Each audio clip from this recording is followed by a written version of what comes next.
Okej, så välkommen alla. Tack så mycket. Tack.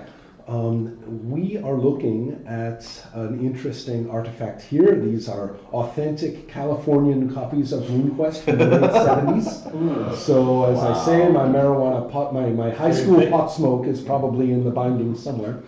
My copies are from England. So you're Games Workshop assuming you editions. So you assume you're coming from here alive? So what is happening is that I always wanted to play RuneQuest. I had very little chance and very little success in getting people to play, and so I rolled a few dice with people sometimes. So I did not get much chance. And there's a quality to this which I want to say it might not be as clear in these late dates, that although Gloranthan material is found through the book, they are treating it as, there's the lozenge for you, right? But they are treating it as an example, because especially in the magic system, they emphasize that you can make your own pantheon for your own ancient world. Yeah. And using the runic method as make composites for your gods. And this attracted me greatly at the same time that I was completely seduced by the Humacti and Nicelor. At the same time I was seduced by them, I also always appreciated the possibility of doing this. I went on to play enough Hero Wars, Hero Quest to make me happy with my Glorantha. But in turning back to RuneQuest, I realized that it was that piece that I still missed. And so so we are not playing Glorantha today. We are going to go back to this book that allows you to bring your passions into your thoughts on pantheons of gods and stuff like that. I also found, and as we all found, I think, at some point, that playing 16-year-olds with percents of 10 and 15% in your skills did not work very well if you were going to go off and play D&D and fight and kill monsters and take their treasure. That's why the game was nicknamed LimQuest. So, however, I got to thinking, I went back to this book and I reread it for the 50th time and said, what is it good for, as written? And I realized what it was good for was coming of age fantasy. Okay. I said, wait, it's perfect for coming of age fantasy. I get it, that you're starting characters at 16. We're not going to use the advanced characters in the back of the book. We are going to do that. Wait a minute. What kind of stories are important for coming of age? Oh, so that's what we are doing. Also, I got to thinking a little bit about teen fic and how it's all atmosphere and detail. There's no explanation for the fantasy of teen fiction. And I said, that's what we're going to do. It's going to be atmosphere and detail and my gods. So here we are. Now, I would like you to think about this in pure visual terms, in a harsh frontier type of land with hard living, difficult farming, and what we would think of as an alien landscape. So that the primary feature of the animals is primarily large furry spiders. So the second thing to point out is that the people wear their basic garment is a hooded single cloth that hangs down to about their waist or stomach, and then it acts as sleeves to about right here. It's just one piece, and so they either have a hood on or off. And that this is quite useful because of the occasional extremely acidic rain. And there is no metal. There is a curious wood which can be worked to an edge and is very strong, and they use that for their axes and swords and things like that. The cloth that they wear is mostly processed from the spider webs because they are semi-domesticated. And then, of course, the horses are just horses. I don't know why. I just like them. So, and at this point you say, but what about that? And I say, oh, shut up. Right? So, but the human habitations, think of them as scattered villages presided over by loose clans and adult councils and things like that. And that it is a land where the people don't live long, and there is a harshness to the whole thing. So there is a pantheon of gods, and there are 4 main gods, and they are very brutal. There is the war chief god, because you always fear the strange stickmen, for example. We must always beware of the strange stickmen. Of course. Yeah. And also that other village across the way need to be taught a lesson sometimes.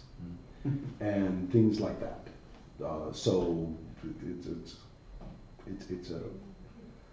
the war chief brings order and safety to us. And then you have the wife, who is going to maintain the harmony of the family and so forth. You have the witch of the wilds. The wilds can never be tamed, but they can be accommodated.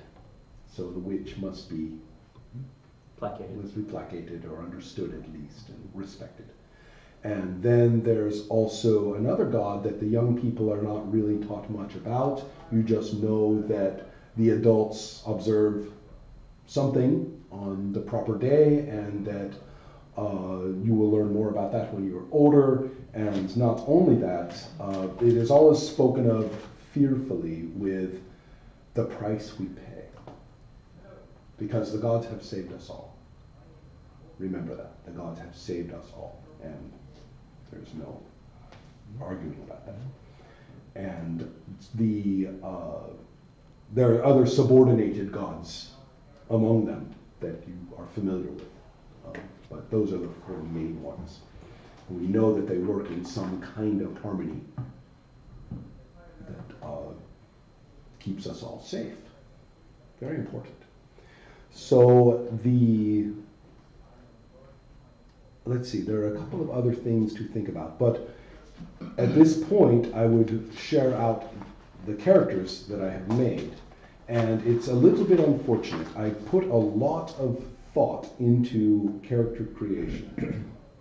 First there is a role, then there is a choice. Then there is another role or a couple of things that work out through derivatives. And then there is another choice. And by the time you are finished, you are very invested in this character. And you're not tired because your brain has done different things, and you're very invested in the characters. So passing them out in a finished state, it's almost handicapping you and me, because you're not bringing in the energy to it necessarily that I would expect from people making up the characters that I have observed. But we will do our best. Pretend you made up the character. I did. Okay. Yeah, there you are. Okay, and we also, because of our excessive attendance, are in the situation where, as you take a look at them, we will also get to watch the process of character creation over here. Right? So, because I have 5 characters, you see. Oh. Oh, okay. No, we are going to get to appreciate the process. Oh, all right. Okay. He's gonna roll his own. This is on me. Now, in the meantime, I should point out that here we have, now, I only had the 1 sheet. I didn't realize I was doing this twice. So I have brought 1 copy of each sheet. So they have been written on by the previous group. So pretend everything on there. Write on it yourself, and everything that was written on there doesn't count. No, it wasn't you. Doesn't count. So you're going to be making up the name for the character. Okay. And everything. Yeah. So I will just have a superimposed timestamp of 2 sheets. So now, this one was born to a farmer family and was mentored by the herbalists and is a very average kind of person except for a great deal of intrinsic power. And they have been mentored further by the shaman. So a spiritual magician. Mm-hmm. And also, but they're 16, they're not good at anything. Oh no, So, so he's the shaman. Right. Yeah, this is where they are coming in from. And so the important point here is that this character is purposeful.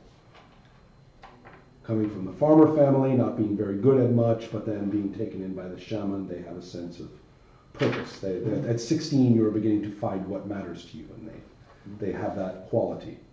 Whereas this character was born to a council family, I said mentored by entertainers, and I was thinking more of the skalds, the poet scholar type of and they are quite charismatic, extremely powerful personality, and rather bright, tiny, very small. This is a resentful person. And they have specialized in, for example, dagger fighting, which is not very common, and have built up skills like bribery and stuff like that. So they're finding their path to power in certain ways that goes with being resentful. And then we have another extreme character who, despite not being very strong or charismatic or smart or dexterous, is enormous. Enormous and healthy. Born to farmers, mentored by the crafters, skills built up in stonemasonry. They put them to work. And so, and interestingly enough, this character is hopeful. So those are 3. There's 2 more, one of which was born to the hunters, mentored by the outriders, the scouts that go out and patrol the perimeters of the communities and stuff like that. And this person is extremely sturdy and nothing else, although very personable and very sturdy, and is the most straightforward character with hunting and outrider, outdoorsy emphasis. And this person is also purposeful. And I'm thinking very much in terms of they have been useful as an outrider and have found a sense of purpose in something, or that this is something that they could do. This one was born to a trader family, mentored in the arts, and is another extremely average character, except for, again, an extraordinary charisma. And so therefore is clearly somebody, this is the only one who can speak a different language. They know a lot more about the regions than the others. And they are, they are the one that comes closest to the thinker, even though with an average intelligence, they are the ones who have sort of built up this knowledge of things. And this person is also hopeful. So choose among yourselves, you will be making up a name for them. And they each have a couple of very basic spells. Casual magic use is granted by having the shaman around. The shaman teaches people minor magic that they use. The shaman is not an authority. They are thought of very much as a utility of the community. So that might help a little bit with the imagery that I provided about the look and feel of the culture. Perhaps you will have some thoughts on which character to play. Ulf. Yes. Anyone? Right. You are to roll Special? a d12. I'm thinking either the D12. last one or the noble. I was thinking hopeful. Wow. Okay, a 1. You were born to a farmer family. There's a bunch of hopefuls. She was hopeful. 2 hopefuls. Yeah. And the stonemason and The trader. yeah. Perfect. Okay, and so then Stone you're mason, going to that's- roll, because you're born to a farmer family, that's going to be constitution So and size. you would like I one of think. these 2? Are and going to be I the- probably would Okay, like one roll of these 3d6 2. for strength. No one's I have no really preference. spoken for this. Well, I don't really either, but... 10. Okay, And then you have 2d6 plus 6 for constitution. Interesting. So I just let you choose dice with them and see what So as you Okay, can I'll see, take I've this one. altered the rolling for, 11. altered the rolling a little bit Close. based on what family, what kind of family we're going into. Yep. Some of them are 2d6 plus 6. I'll take this Size, one same then. thing. Yeah. You got the Holy herbalist crap. or the Ooh. 16. Okay, another enormous farm. Adam? Yeah, we grow them big. Yeah, yeah.